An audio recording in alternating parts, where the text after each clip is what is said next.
தமிழக அரசு 2016ஆம் ஆண்டு முதல் 2022ஆம் ஆண்டு வரையிலான திரைப்பட விருதுகளை அறிவித்திருக்கிறது.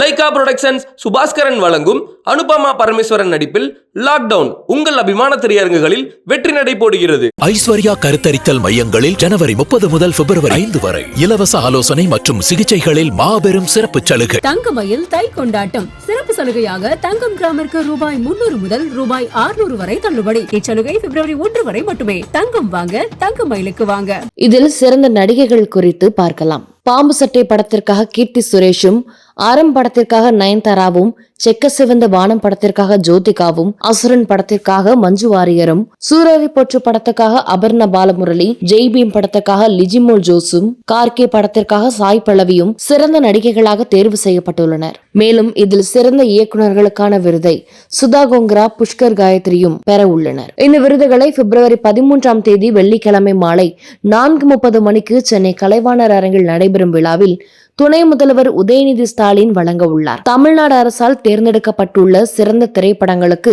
முதல் பரிசாக 2 லட்சமும், 2ஆம் பரிசாக 1 லட்சமும், 3ஆம் பரிசாக 75,000மும், சிறப்பு பரிசாக 75,000மும், பெண்களை பற்றி உயர்வாக சித்தரிக்கும் படத்திற்கு சிறப்பு பரிசு என்று 1.25 லட்சமும் வழங்கப்படுவதுடன் தலா 1 பவுன் தங்க பதக்கமும் நினைவு பரிசும் வழங்கப்பட இருக்கின்றது. இந்த நெகட்டிவிட்டி, கோமாளித்தனம், இந்த கிரிஞ்ச், இந்த மாதிரி விஷயங்கள்னா இப்போ இருக்கக்கூடிய மக்களுக்கு ஒருவேளை அது பிடிக்கா, பிகாஸ் அதை தான் நிறைய பேர் பார்க்கவும் செய்கிறாங்களும் தோணுதா மேம் உங்களுக்கு? ஐ திங்க் போக போக குறைஞ்சிரும். இப்போ ஃபர்ஸ்ட் எடுத்தோடனே யாருக்குமே எதுவும் புரியுது, புதுசு இல்லையா? இப்போதான் நிறைய பேருக்கு இந்த ஆக்சஸே கிடைக்குது. இந்த செல்ஃபோனில் கேமரா வந்ததுனாலேருந்து தான் நீங்கள் பிரிக்கணும் நாளை. ஸோ அது வரைக்கும் நார்மலாக இருந்தவங்க அதுக்கப்புறமா எல்லாத்துக்கும் ஒரு பூச்சி நடந்தால் கூட அதை க்ளோஸ்அப் ஷாட் வச்சு அதுக்கு ஒரு டப்பிங் வாய்ஸ் கொடுத்து அதுக்கு ஒரு ரெக்கார்டிங் பண்ணி ஹார்ம்லெஸ்ஸாக இருந்தால் ஓகே, அது என்டர்டெயின்மெண்ட்டில் போயிடும், சரி ஃபன் அப்படின்னு போயிடலாம். இதே விஷயத்த ஒரு சீரியஸான விஷயத்தில் பண்ணாங்கன்னா மக்களுக்கு தப்பான ப்ரொஜெக்ஷன் கொடுக்குறோம், பயமுறுத்துகிறோம், மிஸ்கைட் பண்ணுறோம். அது தேவையில்லாதது. அப்படியெல்லாம் ஒருத்தவங்க ஃபேமஸ் ஆகணும், அப்படிலாம் ஒரு க்ரியேட்டிவிட்டி காட்டணும்னு அவசியமே கிடையாது.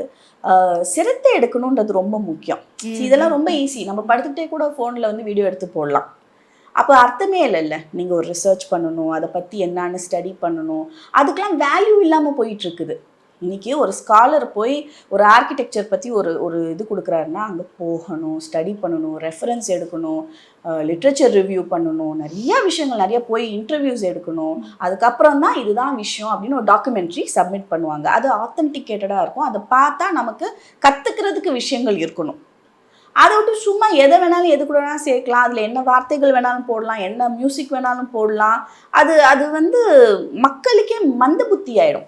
அப்போ அந்த க்ரியேட்டிவிட்டின்றது, உண்மையான ஒரு நாலேஜுன்றது அழிஞ்சிரும். எல்லாரும் இதை பண்ணிட்டாங்கன்னு வச்சுக்கோங்களேன். அப்போ அதை பண்ணுற தாகமே போயிடும்ல. என்ன பெரிய ஆராய்ச்சி பண்ணுறது, இது கூட தான் நான் போட்டேன், இது கூட நான் போஸ்ட் பண்ணுவேனே, இதுக்கு கூட எனக்கு 100 லைக் வருமே அப்படின்ற ஒரு தாட் வந்துருச்சுன்னா அந்த எஃபர்ட் எடுக்கிறவங்களும் டிமோட்டிவேட் ஆகிடுவாங்க. நாங்கள் ஏன் கஷ்டப்படணும் அப்படின்ற மாதிரி ஆகிடும். அதனால் டெஃபினட்டாக இந்த டிஃப்ரென்சியேஷன் முக்கியம். நம்ம ஓடிடிக்கே சென்சார் வேணும்னு பேசிகிட்டு இருக்கோம். அப்படி இருக்கும்போது தனிப்பட்ட முறையில் யார் வேணாலும் யூடியூப்பில் எதை வேணாலும் அப்லோட் பண்ணலான்றது ரொம்ப தவறான விஷயம். இதில் ப்ரைவசி கூட பாதிக்கப்படுது. நிறைய பேர் இன்னும் அதை கொண்டு வரல. இப்போ நீங்கள் யூஎஸ் மாதிரி நாடுகள்லாம் பார்த்தீங்க, துபாயிலெல்லாம் பார்த்தீங்கன்னா நீங்கள் செல்ஃபி எடுக்கிறப்ப பின்னாடி யாராவது வந்துட்டாங்க அந்த ஃபோட்டோலன்னா தே கேன் சூ யூ. ஓகே, எங்கேயோ இருக்கிறவங்க, பின்னாடி இருக்கிறவங்க என் ஃபோட்டோ எப்படி நீ உன்னோட இதில் கேப்சர் பண்ண அப்படின்னு அவங்க சூ பண்ணலாம். அந்தளவுக்கு அவங்க ப்ரைவசி பார்க்குறாங்க. ஆனால் நம்ம ஊரில் மக்களுக்கு அந்த கான்செப்டே கிடையாது. யார் வேணாலும் எங்கே வேணாலும் எடுக்கலாம். பின்னாடி எத்தனை பேர் ஒரு ஹோட்டலில் சாப்பிட்றாங்கன்னா இவங்க வரைக்கும் எடுக்கணும்னா அடுத்த டேபிளில் இருக்கிறவங்களை எடுக்கிற அதிகாரம் உங்களுக்கு கிடையாது. அது அவங்க ப்ரைவசி. அதே மாதிரி ஒரு தியேட்டருக்கு போனால் சத்தமாக கத்தி பேசுகிறதோ இல்லை பிரைட்டாக லைட் வச்சுட்டு மெசேஜ் பார்க்குறது பின்னாடி இருக்கவங்களுக்கு டிஸ்டர்ப் ஆகும்னு தெரியும். இந்த மாதிரி இதெல்லாம் ஆக்சுவலாக மேனஸ்லேயும் வரும். இதெல்லாம் எப்படி நடந்துக்கணும்னு நாகரிகமான சில விஷயங்கள் நம்ம கற்றுக்கத்தான் வேணும். சும்மா நம்ம வெஸ்டர்ன் ட்ரெஸ் போட்டுட்டோம், நம்ம மாடர்ன் ஃபுட்டு சாப்பிட்றோம் அப்படின்றது மட்டும் மாடர்னிட்டி கிடையாது, மாடர்னைசேஷன் கிடையாது. You have to be modern in your thought where you should not disturb others. அவங்கள வந்து ப்ரைவசி இன்வேட் பண்ணுறதோ டிஸ்டர்ப் பண்ணுறதோ. இன்னொன்று நீங்கள் நல்லா நோட்டீஸ் பண்ணிங்கன்னா, இந்த கெட்ட வார்த்தை பேசுகிறது, அசிங்கமாக பேசுகிறது, டபுள் மீனிங்கில் பேசுகிறது, ஒருத்தவங்களை டேமேஜ் பண்ணி பேசுகிறது, இதுக்கெல்லாம் தான் அதிகமான வியூவர்ஷிப்பும் வருது. நீங்கள் அறிவு சார்ந்ததுக்கு வியூவர்ஷிப் வரலனாலும் பரவாயில்ல, ஆனால் இதுக்கெல்லாம் அதிக viewership especially kids and youngsters பார்க்குறாங்கன்னா அடுத்த ஜெனரேஷனை நம்ம என்ன மாதிரி வழி நடத்துகிறோம். அவங்க பேசும்போது இப்போ சின்ன பசங்களாம் கெட்ட வார்த்தை பேசுகிறாங்க, அவங்களுக்கு அது தப்புன்னு கூட தெரியல, ஸ்டைலுன்னு நினச்சி பேசுகிறாங்க. பட் நீங்கள் திரும்பி பார்த்தீங்கன்னா ஒரு 20 வருஷம் கழித்து இந்த சொசைட்டியில் எல்லாரும் அங்கங்கே கெட்ட வார்த்தை பேசிகிட்டே இருந்தாங்கன்னா கேட்குறவங்களுக்கு அது எவ்வளோ டிஸ்டர்பன்ஸாக இருக்கும். இதெல்லாம் யோசிக்கிறதே கிடையாது. இதெல்லாம் வந்து கண்டெம் பண்ணணும், அரெஸ்ட் பண்ணுறதுக்கே இருக்கணும். சைபர் கிரைமில் இது இருக்கணும். எனக்கு தெரிஞ்சு எப்படி ஓடிடிக்கு சென்சார் கேட்குறோமோ இந்த மாதிரி மெட்டீரியல்லாம் அப்லோட் பண்ணால் டெஃபினட்டாக cyber crime should interfere and arrest those people. எதாவது பெனால்ட்டியாவது இருக்கணும். அப்போ தான் ஒரு ரெஸ்பான்சிபிலிட்டி வரும்ல. இல்லாட்டி எதை வேணாலும் போடலாம் தான் தோணும். ஸோ மக்களும் கொஞ்சம் மாறணும். மக்கள் வந்து அவங்க போஸ்ட் பண்ணுறதும் சரி, அவங்க பார்க்குறதும் சரி, ரெண்டையுமே அந்த டேஸ்ட் அந்த குவாலிட்டியை கொஞ்சம் மாற்றிக்கிட்டா நல்லாயிருக்கும்.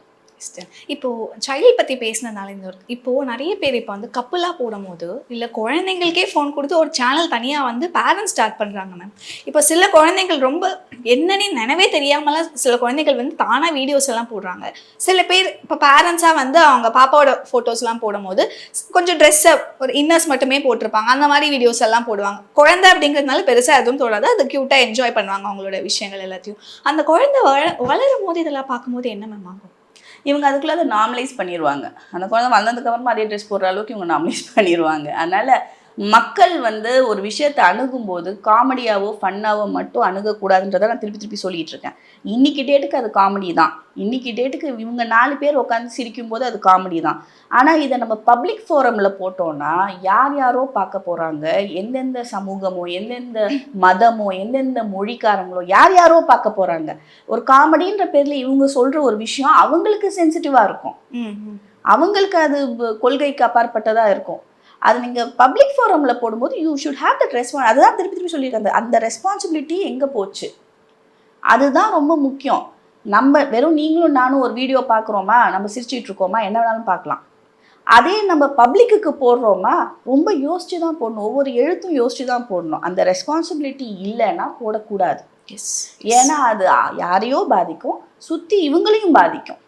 அது கேர்லெஸ்ஸாக போட்டுட்டு பார்த்துக்கலாம், அப்புறமா நமக்கு தான் பேமெண்ட் வந்துடுதே, நமக்கு தான் வந்து ஸ்பான்சர் வந்தது, அது இதுன்னு பண்ணாங்கன்னா அது சொசைட்டிக்கு அவங்க பண்ணுற மிகப்பெரிய ஒரு பாதகம்.